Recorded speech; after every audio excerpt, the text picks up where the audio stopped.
Hi all, let's have a look at another very exciting game from the TCEC Season 18 Super Final. This is in round 9. The opening book is very, very interesting for this game. Leela playing white, Stockfish black, so we have e4, e5 and now f4.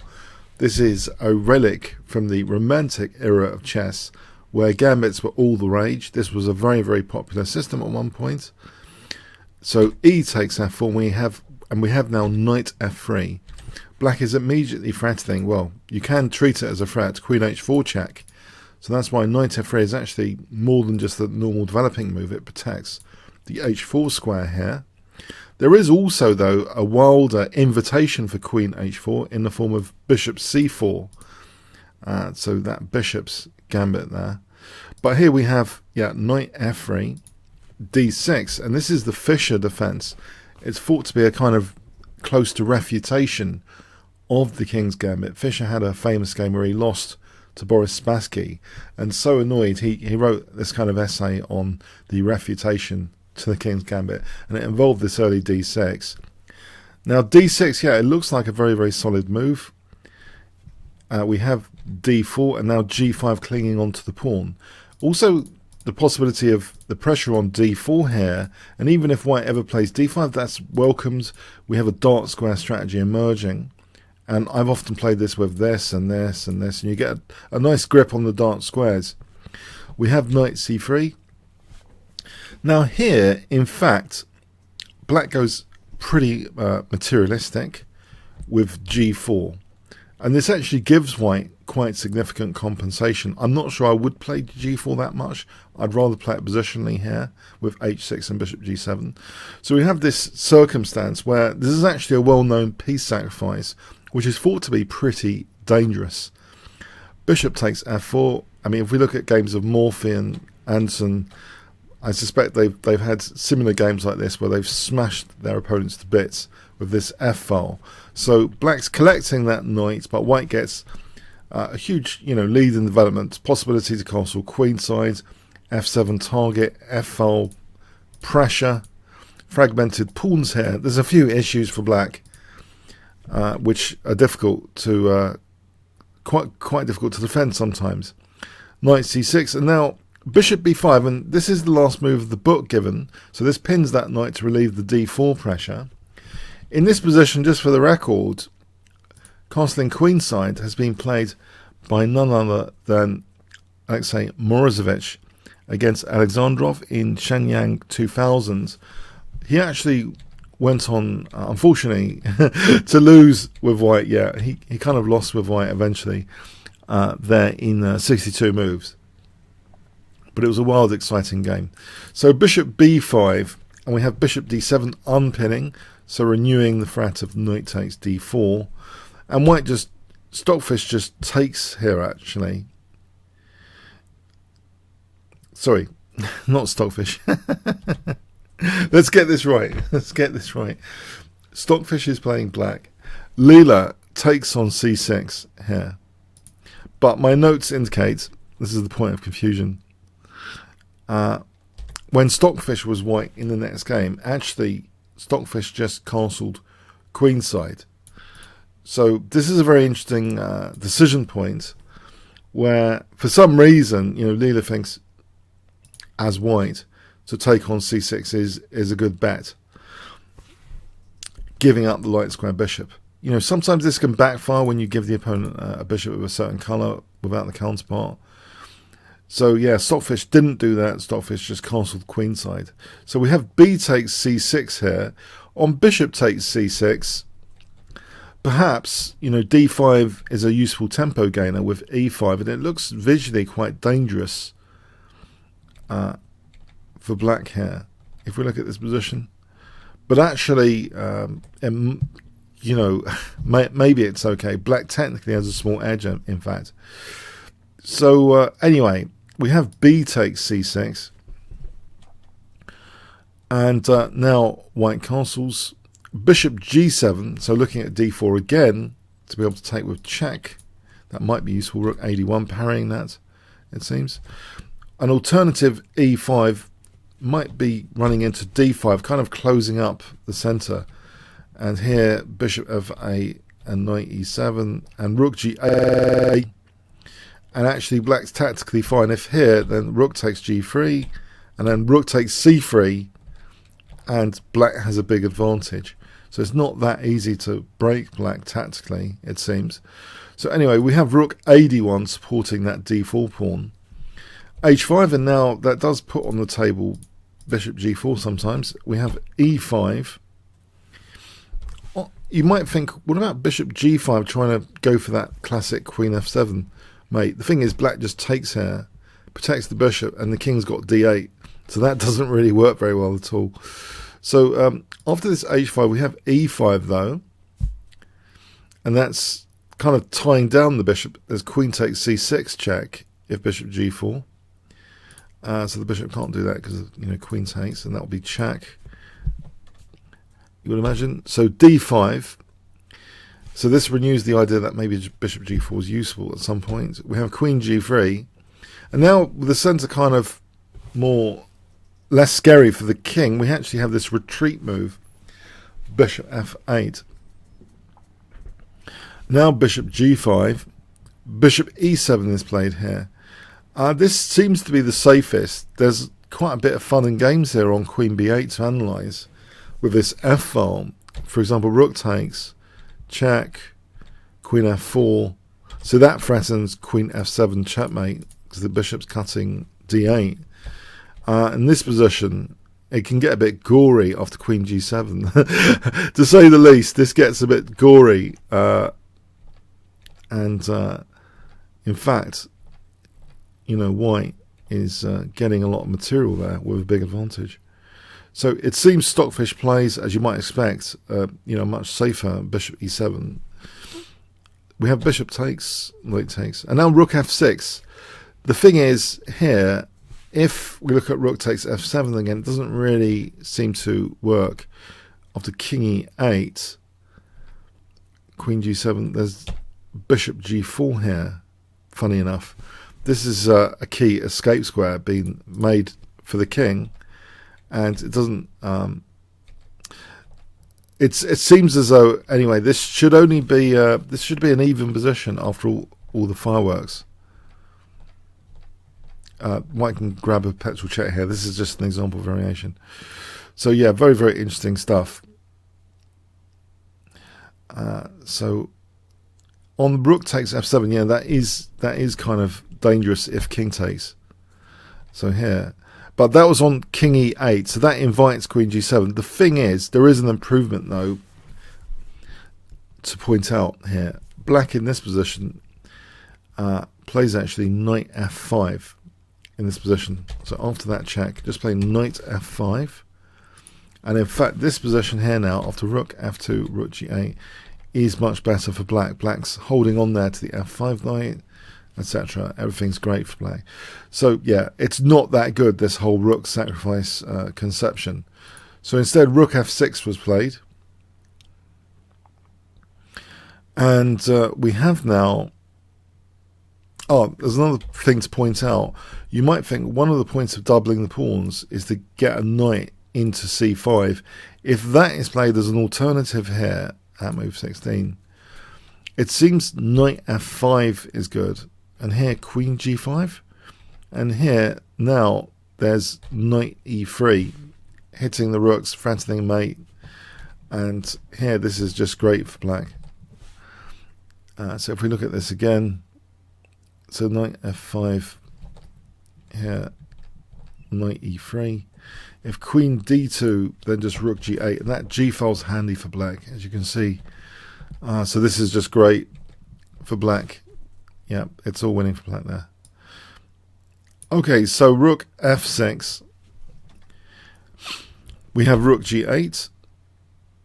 That's a very active looking tempo gaining move. If knight g6, that would be asking for rook takes g6, queen takes, and here, yeah, white's getting a big advantage.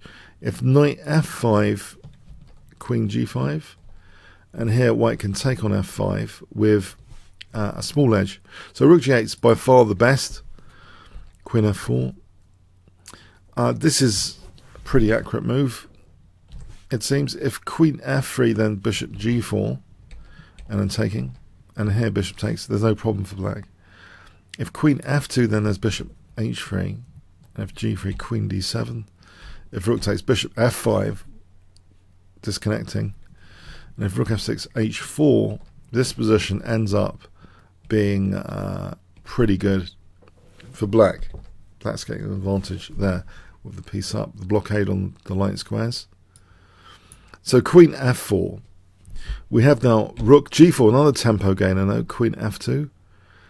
If queen h6 venturing in, then there's knight g8, and here there's queen e7. Black's doing great there. So queen f2, we have bishop e6. Rook f1. If again we explore the idea of knight a4 to c5 here, by the way, it seems knight g8, and if here queen h4, and then, you know, getting the queens off, there's pressure on d4 here as well, so it's going to be fine for black there, absolutely. So rook f1 was played, travelling on that f file. We have now rook b8. If queen d7 here, then knight a4, this position is actually just about even technically. So rook b8 has a great idea now to be able to react quite quickly to this knight a4 to c5 by playing rook b5 with a potential exchange sack. Black did get a piece in the opening after all, so sacking the exchange there to dismantle the centre and extinguish king's safety issues is pretty good idea. A disaster move to avoid is knight g8. Can you see what white plays here? If I give you 5 seconds to pause the video, or 10 seconds. White to play here. What does white play here?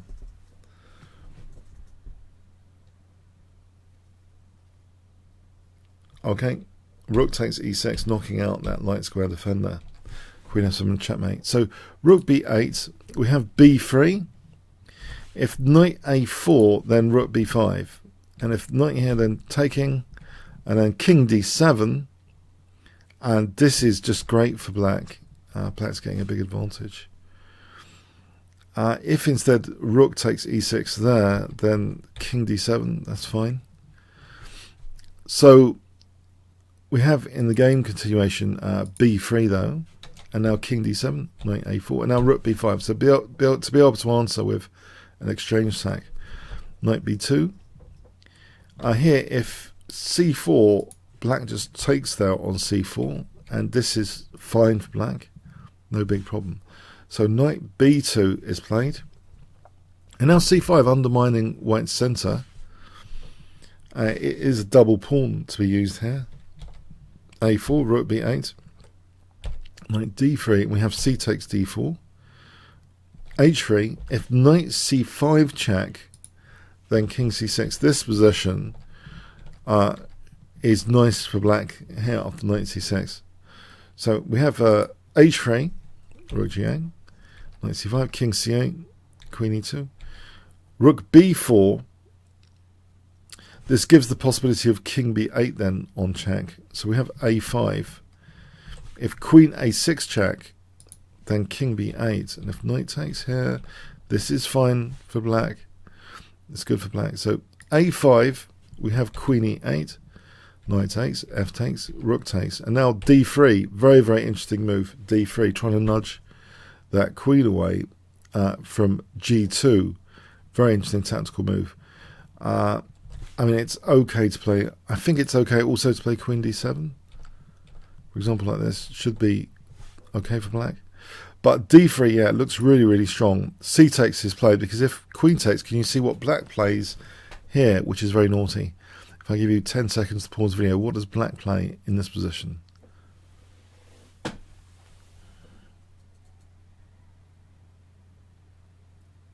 Okay. There is a loose rook on e6, that's the clue. It's not protected by anything. Rook takes g2, exposes that issue. So that'll be great for black. So c takes d3. We have queen d7, rook f6.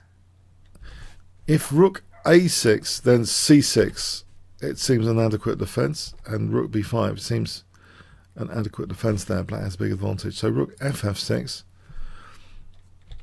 Rook takes b3. Queen c2. Now rook b4. d4. In fact, that's just taken. Queen f2. Check. King h2. Now d4, disconnecting that diagonal for a bit, but opening up this other diagonal. It looks dangerous for queen a8 now. The threat of checkmate. We have rook b1. So we have now rook b6. Very interesting move. If queen a8 check, then rook b8. If taking here, then queen d5. And there's no big problem here for black. In fact, white could be mated. If the queen goes back to e2, then knight d5 is brilliant for black. So rook b6, though, trying to disconnect so that queen a8 is checkmate. That's actually taken with the rook. So just to put that on the board, if a takes, then there's queen a8 checkmate. And if c takes, then check. This is an interesting line with queen takes. And if king d8, there's rook d6, which ends up in a big advantage for white. So in this line, if this was played, this line, it's only a kind of even position after king c8. And white grabs perpetual there to avoid, black has to keep like that to avoid rook d6. But anyway, all this is avoided by the rook takes b6 move, very accurate defense. A takes, queen d5. Check. If b takes a7, then king b7, the king stops that pawn, and this crumbles for white, so black's got a big advantage there. So rook f8 check, that's taken.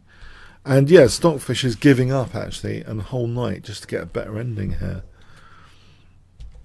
If the snag is, if queen d8, can you see what white plays here, which is winning? If I give you 10 seconds to pause the video, white to play here.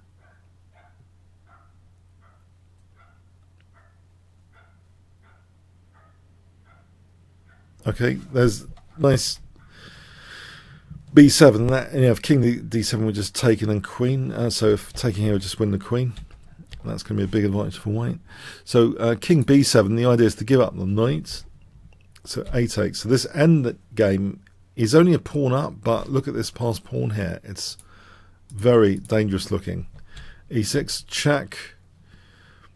We have king h1, d3, queen d7, queen f5, queen d8. So that pins that pawn for a moment. So queen d8. A swap of pawns. Check. Check. b5. So black's pawns look quite mobile here. And this looks as though black's going to win the race because of the pawns. They're herded through a bit. So we have this herding of the pawns. And we get this position where g6, and it was resigned for white here. If the game continued, probably black plays c3, and then after g7, just king a1 to unpin. This is the most accurate here by far, king a1. If c2, then white prolongs things like this, for example, and then there's a lot of fun in game checks, which maybe it should be a shorter sequence than this, but this is the one I was checking out. It's a lot of hassle if this is at all possible to win it. It's a lot of hassle, but black eventually gets a position which is winning, but it's a lot of hassle indeed. So instead of c2 here, the strongest is king a1, not to allow this queen takes c2, and now queen g6, and that here c2, king f2, and this is much easier. The king's getting mated, and you might wonder, g8. Okay, so the king's getting mated like this, for example. It's too quick for the king's safety. And if instead of king e2 there, if king f2, then check here and here. Okay, so I'll take you to the game end position, g6. So remarkable demonstration of the resources in the black position to be able to defend things in that ferocious King's Knight's gambit, where the King's Knight is sacrificed. There is a lot of fundamental compensation. It is very, very dangerous, especially in online blitz, this whole knight sacrifice system. But Stockfish is a master at defense, and it's gonna, if anyone can find defensive resources, it's going to be Stockfish to try and refute this, whatever means possible, even if that's going into an end game just to pawn up, as it showed here. It will do that. So yeah, very, very interesting King's Gambit game there, or rather, you know, it's the King's Knight's Gambit with knight f3, but it was actually literally a knight's gambit as well later, with the knight being offered. Okay, so yeah, the Romantic era, a heads up to Romantic era here in round 9. I hope you enjoyed this, got some points out of it, maybe for defense, being resourceful in defense against the ferocious gambit. Maybe there's some pointers here. If you want to challenge me for a game, check out Kingscrusher TV. If you register there, I'll be able to invite you for a game soon after, or bit.ly/chessworld. There's playlists at bit.ly/Leela chess or bit.ly/Stockfish chess to check out. Comments, questions, likes, shares, subscribes with the notification bell. Really appreciated. Thanks very much.